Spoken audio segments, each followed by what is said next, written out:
Que Leonardo Castellani se ha desvelado hoy al lector español por Libros Libres demuestra, sin embargo, que el triunfo de los ineptos no es definitivo, y por cada lector que este libro alcance, ese triunfo será más inseguro. Ojalá pronto las obras de Castellani, a despecho de los repartidores de bulas que manejan el cotarro cultural, sean conocidas por el lector español. Será un síntoma de que aún no está todo perdido. Este es un pequeño fragmento de la introducción que ha hecho Juan Manuel de Prada, una recopilación de artículos de Leonardo Castellani que se llama Cómo sobrevivir intelectualmente al siglo XXI. Hoy tenemos el placer de poder charlar un ratillo con Juan Manuel aquí, que nos recibe en su casa de Madrid. Muchísimas gracias por recibirnos aquí. Es un placer. Y vamos a charlar un ratillo de estos artículos sobre cómo sobrevivía intelectualmente al siglo XXI. Leía en la introducción que hablaba del triunfo de los ineptos. ¿Están ganando los ineptos porque dice que todavía podemos frenar esa victoria, ¿no? Bueno, yo creo que en contra de las apariencias, de lo que las apariencias puedan indicar, yo creo que estamos viendo una época en donde están triunfando una serie de clichés que ni siquiera son pensamientos, ¿no? Que son clichés ideológicos que se han impuesto como si fueran una especie de dogmas de una nueva fe, de una nueva idolatría, ¿no? Por usar una palabra que le gustaba mucho a Castellani, que es, bueno, pues la idolatría de lo políticamente correcto, del pensamiento progre, etcétera, etcétera, contra los cuales parece que es imposible rebelarse, ¿no? Y si te rebelas, inmediatamente eres condenado al infierno de los réprobos, ¿no? Inmediatamente eres descalificado, excomulgado, ¿no? Y esto ocurre en una época en la que presuntamente, y al menos de forma formal, existe una gran libertad, ¿no? Una gran libertad de opinión, unas grandes posibilidades para proponer ideas o pensamientos diversos, ¿no? Pero lo cierto es que nos estamos moviendo en un marco en donde el pensamiento alternativo lo tiene cada vez más duro. Hablaba usted en la introducción también de un matrix progre, ¿no? ¿A qué se refiere con esta expresión? Bueno, esta es una expresión que yo he acuñado desde hace algún tiempo en mis artículos, ¿no? Y que se refiere a que más allá de las ideologías de izquierdas o de derechas, se han conformado una serie de verdades indiscutibles, ¿no? En todos los grandes temas, verdades naturalmente que proclama o que ha impuesto la izquierda y a las que la derecha se ha adherido de forma más o menos acomplejada, de forma más o menos reticente, pero que se ha adherido, ¿no? Pues dar por supuesto, pues desde que el feminismo es estupendo hasta que el liberalismo es un crimen, ¿no?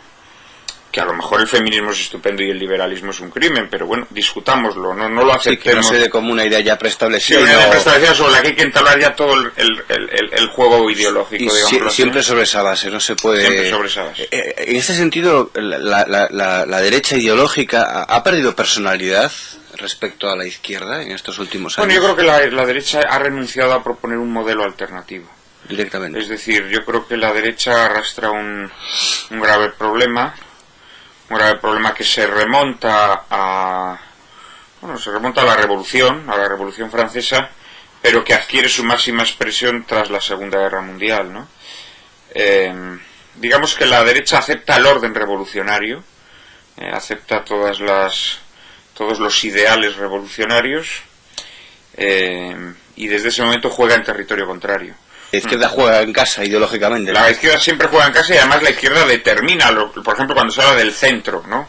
Cuando a veces la derecha empieza con esos quebraderos de cabeza y los conflictos de conciencia, ¿dónde está el centro? A determinar el centro lo determinará siempre la izquierda. Porque, es decir, el centro hace 30 años, pues era ser partidario del divorcio. Si no eras partidario del divorcio, pues no estabas en el centro, ¿no?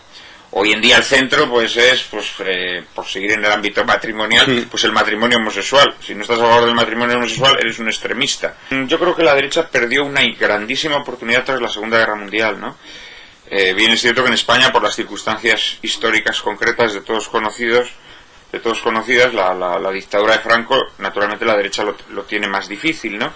Pero tras la Segunda Guerra Mundial se produce una legitimación de las ideologías totalitarias de izquierdas, que es verdaderamente grotesca, ¿no? Es decir, los grandes intelectuales de los años 40, 50, 60, 70 fueron estalinistas, fueron marxistas, fueron todo lo que hubiera que ser sin ningún problema, ¿no?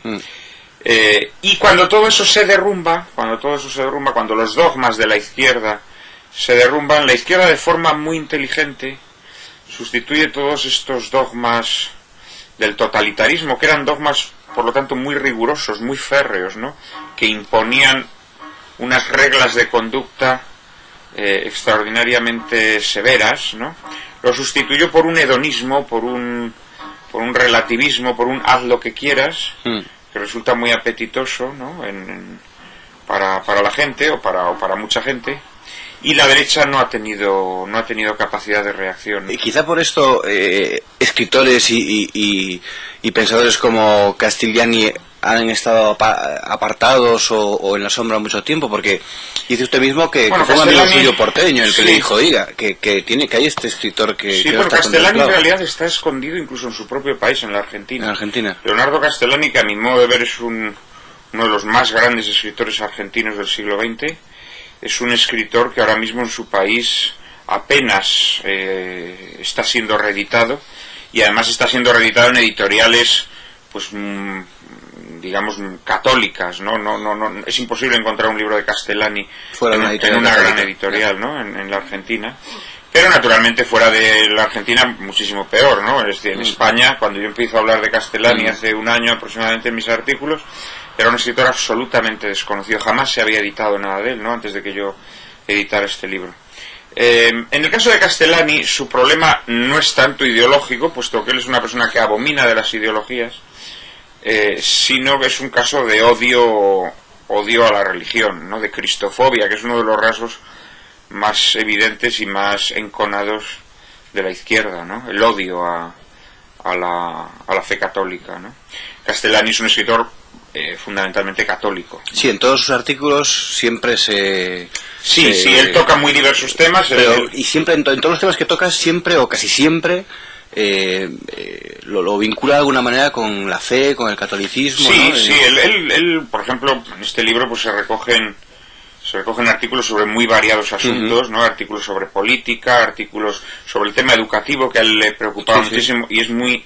Bueno, es casi estremecedor leer artículos escritos por Castellani en los años 30, 40, como verdaderamente están palpando, reflejando los problemas que hoy en día tiene la educación. O sea, podría publicarlos hoy en día en un periódico hoy en un periódico nacional. Castellani podía publicar un artículo sobre educación, ese mismo que yo en vez de haberme dedicado a publicar a Castellani, me podía haber dedicado a plagiar sus artículos, cambiando los nombres de los políticos argentinos de los años 40 por los nombres de los políticos. Y hubiera pasado. Absolutamente. Hubiera pasado. Son de una actualidad extraordinaria, ¿no?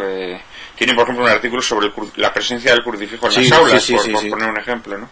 Hay también artículos sobre España. Es muy interesante la mirada que tiene, por ejemplo, sobre la Guerra Civil Española. Tiene un artículo extraordinario que se llama Sobre 3 modos católicos de ver la Guerra Civil Española, que es un artículo en el que él toma partido por Franco, por el bando nacional, pero al mismo tiempo hace reproches, algunos muy serios, a la Iglesia española, ¿no? De cómo se posicionó en ese conflicto, ¿no? No tanto cómo se posiciona, porque él considera que la posición que adopta es la que debe adoptar, por muchas razones, entre otras razones porque el otro bando los está exterminando, ¿no?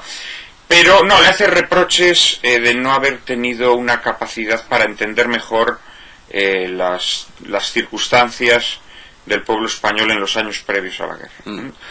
Y para picar un poco al lector, dice que después de leer a Castellani tenemos la impresión de ser más inteligentes. Bueno, es una característica de Castellani. Yo lo he comparado con Chesterton, porque creo que tienen muchos rasgos comunes. Ambos son escritores católicos, ambos son escritores que hacen defensa de la fe, pero no metiéndose, digamos, en el reducto estrecho de las cuestiones religiosas, sino analizando todas las grandes cuestiones de su tiempo, políticas, estéticas, filosóficas, sociales, con una mirada católica, ¿no? Entonces creo que tiene mucho que ver con Chesterton, ¿no? En ese sentido. Y al igual que Chesterton, es uno de esos escritores que los razonamientos más originales, más difíciles, más complejos, te los presenta de una manera tan atractiva desde un punto de vista formal que te hacen sentir inteligente. Es decir, que mientras lo estás leyendo, estás diciendo, claro, y piensas que eres tú el que los está teniendo, ¿no? Que esta es la magia de los grandes escritores, claro, hacerte creer que eres mucho más inteligente de lo que tú eres. Sí, no recuerdo cómo era, pero sé que me llamó la atención que da una curiosa definición de libertad de expresión. Sí, él en mi introducción recojo eso, que dice que la libertad de opinión se ha convertido en el chillar de los ineptos para callar al sabio. Sí, ¿no? Una cosa, sí, verdad, efectivamente. Yo creo que tiene razón, es decir, yo creo que la libertad de expresión, y constantemente lo estamos viendo, ¿no? Es la patente del sofista en nuestro tiempo, ¿no? La libertad de expresión, lo que, tal y como está entendida hoy, lo que postula es que todas las opiniones valen lo mismo, ¿no? Y que al mayor sabio lo puede acallar el más tonto o el más vocinglero. Y se está convirtiendo, sin que nos demos cuenta, en uno de los cánceres de nuestros sistemas políticos, ¿no? Es decir, el elevar cualquier ocurrencia, por disparatada que sea, procedentes además de estas ocurrencias de personas que nada saben sobre el asunto, elevarla pues a la categoría de opinión admitida, ¿no? Y además también la manía de discutirlo todo, de pensar que todo se puede discutir, es decir, el no considerar que hay asuntos que no admiten discusión, ¿no? Que afecta pues desde a la organización del Estado. Llevamos 30 años de orden constitucional y seguimos discutiendo sobre la naturaleza del régimen jurídico del Estado, que afecta a cuestiones de ley natural, ¿no? Pues como puede ser el aborto, como puede ser asuntos de extrema gravedad, que también se considera que, venga, vamos a discutirlos, ¿no? Entonces se monta una comisión de presuntos expertos, ¿no? En donde pues la mitad de ellos son propietarios de clínicas abortivas, etcétera, etcétera, y a discutir si el aborto es bueno o es malo. Y por ejemplo, hablaba hace un momento de las tertulias, que son muy prolijas últimamente, pues hace unos años. Vociferantes. Sí, tertulias vociferantes en prensa, en radio, televisión, todo programa que se precie tiene su tertulia llamada política. ¿Cómo ve la salud de estas tertulias? Bueno, yo creo que no se puede generalizar, ¿no? Yo creo que hay de todo.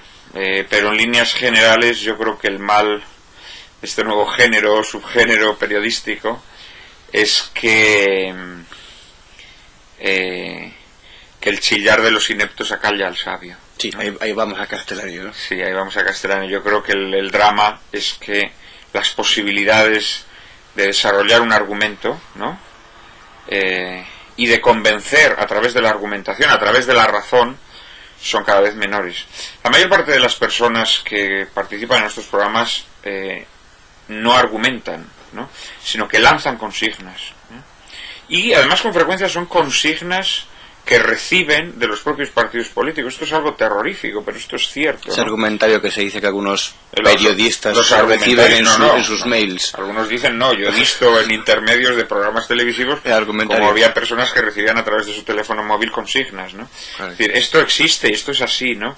Esto es lo más dramático y lo más triste, porque la consigna es pensamiento fosilizado, es doctrina, ¿no? Es doctrina que naturalmente se inocula muy fácilmente al destinatario, ¿no? Porque quien te está viendo lo que está deseando es que le resumas el pensamiento más o menos brumoso que él tiene en una cápsula, ¿no? En una consigna, en un eslogan, pero esto mata radicalmente las posibilidades de argumentar.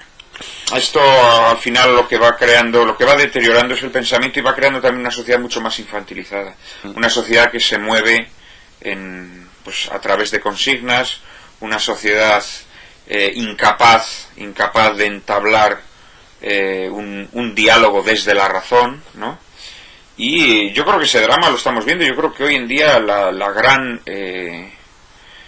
lacra de nuestra sociedad es que es una sociedad progresivamente conflictiva. Es decir, la capacidad de conflicto, de generar conflicto que existe en el seno de nuestra sociedad es creciente, ¿no? E infinita, me temo. Esto se percibe en todos los órdenes, ¿eh? Se percibe en el orden, pues, del Estado, es decir, pues aquí ahora mismo España es un campo de agramante, ¿no? De unas autonomías contra otras, en donde cada una se reclaman derechos a las otras, ninguna asume obligaciones, en donde hasta se quiere decretar que el agua de tal río es mía y no tuya, etcétera, etcétera, ¿no? Y se percibe en el ámbito social, también en todos los órdenes. Hoy en día todo el mundo invoca derechos, a veces derechos inexistentes, ¿no? Y se confunden el capricho, la conveniencia, el deseo con los derechos, ¿no? Y pocas obligaciones, ¿no? Ninguna obligación, ninguna capacidad para entablar vínculos nacidos de obligaciones, de solidaridades, etcétera, etcétera. Y termina en el núcleo más básico de la sociedad, ¿no? Que es la familia. Hoy en día la familia se ha convertido en un escenario bélico, ¿no? Padres contra hijos, maridos contra mujeres. Bueno, el caso del niño que recibe una bofetada de su madre. Bueno, esto es ya la expresión enloquecida. Y la madre tiene que ir casi a prisión, ¿no? La expresión enloquecida de lo que es la conflictivización de las relaciones humanas, ¿no? Yeah. Es decir, una madre le pega un cachete a su hijo y un juez la condena a que esté alejada de su hijo durante un año, ¿no? Pero bueno, todavía veremos cosas peores, ¿eh? Todavía veremos cosas peores. Cuando una sociedad, no tiene unos fundamentos prepolíticos en los que está de acuerdo, pues se genera todo se genera un gran pandemonio, ¿no?